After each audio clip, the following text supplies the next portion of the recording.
हसन नासर ने जब इनकलाबी नजरिए से अपना रिश्ता जोड़ा, उस वक्त हसन नासर की उम्र 23 साल थी।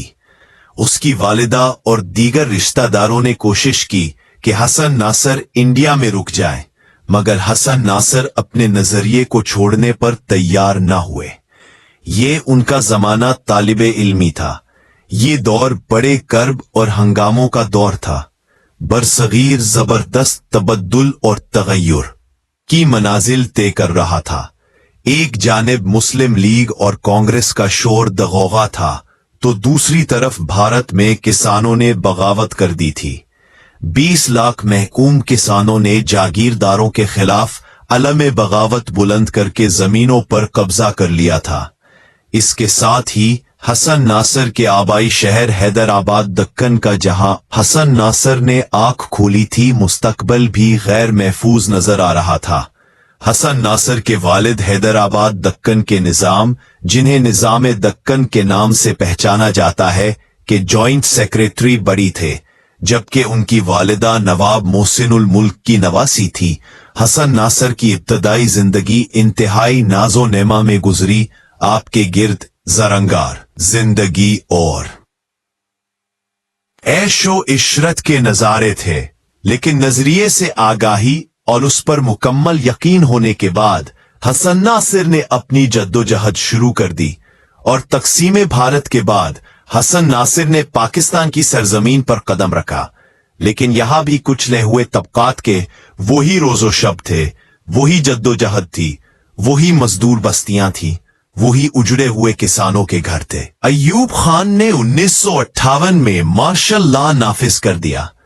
पूरी कौम फौजी बूतों तले कराहने लगी, लेकिन यह अजीम सपूत अपनी राह और जद्दोजहद से अलग नहीं हुआ।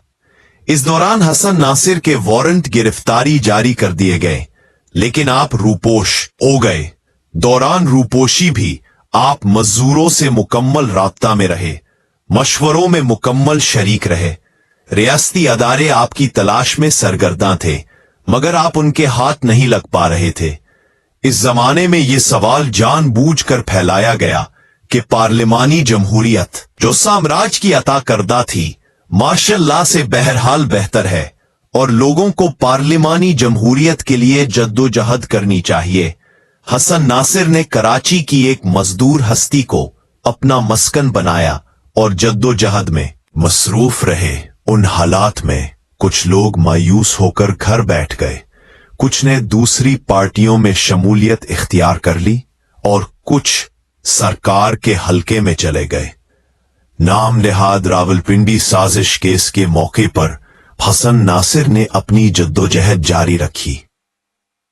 1950 की दहाई में दुनिया सर्द जंग के हिसार में थी। कम्युनिज्म एक नजरिया नहीं, एक खौफ बना दिया गया था। पाकिस्तान में भी इख्तिलाफ राय को रियासती सलामती के खिलाफ बगावत समझा जाने लगा, और इसी दौर में उभरा एक नौजवान हसन नासिर। हसन नासिर एक कम्युनिस्ट, एक मजदूर दोस्त, एक बेखौफ आवाज।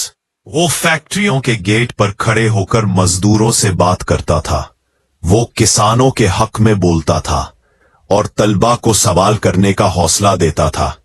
रियासत के लिए यह आवाज खतरा थी, क्योंकि सवाल हमेशा ताकत को बेचैन करता है। इल्जामात लगे, गद्दारी, साजिश, रियासत दुश्मनी। बार बार गिरफ्तारियां हुई, हर तफ्तीश के साथ तशद्दुद बढ़ता गया। और फिर आया सन 1960, जब हसन नासिर को एक बार फिर हिरासत में लिया गया, मगर इस बार मंजिल कोई आम जेल नहीं थी। लाहौर किला सियाहों के लिए एक तारीखी इमारत, मगर सियासी कैदियों के लिए एक कब्र। यहां सवालों के जवाब नहीं मिलते थे, यहां सवाल तोड़े जाते थे। हसन नासिर को एक अंधेरी कोठड़ी में डाल दिया गया। साथ ही कैदियों की गवाहियों के मुताबिक उस जिस्म पर रहम नहीं किया गया। नींद छीन ली गई, भूख को हथियार बनाया गया और तशद्दुद को तफ्तीश कहा गया। जुर्म सिर्फ एक था, सोचना और सोच पर कायम रहना। 13 नवंबर 1960 ریاست نے اعلان کیا حسن ناصر نے خودکشی کر لی ہے، کیونکہ لاش پر خاموشی نہیں تھی، وہ چیخ رہی تھی۔ لاش پر تشدد کے نشان تھے۔ خاندان کو لاش فوری نہ دی گئی۔ عوامی دباؤ پر قبر کشائی ہوئی، مگر سچ فائلوں میں بند رہا۔ وقت گزرتا گیا اور حسن ناصر ایک فرد نہیں رہا، ایک علامت بن گیا۔ طلباء سڑکوں پر نکل آئے، ترقی پسندوں نے آواز اٹھائی، صحافیوں نے سوال لکھے، اگرچہ سیاہی کو روکنے کی کوشش کی گئی۔ یہ ایک موت نہیں تھی، یہ پیغام تھا اختلاف کی قیمت۔ آج لاہور قلعے میں سیاہ تصویریں بناتے ہیں، مگر ان دیواروں نے سب کچھ دیکھا ہے۔ وہ جانتی ہے کہ ایک رات ایک نظریہ مارا گیا تھا۔ حسن ناصر کی آواز خاموش کر دی گئی، مگر سوال آج بھی زندہ ہے۔ یہ کہانی کسی ایک شخص کی نہیں، یہ کہانی طاقت اور سچ کے ٹکراؤ کی ہے، اور تاریخ اکثر طاقت کے ساتھ نہیں، یادداشت کے ساتھ کھڑی ہوتی ہے۔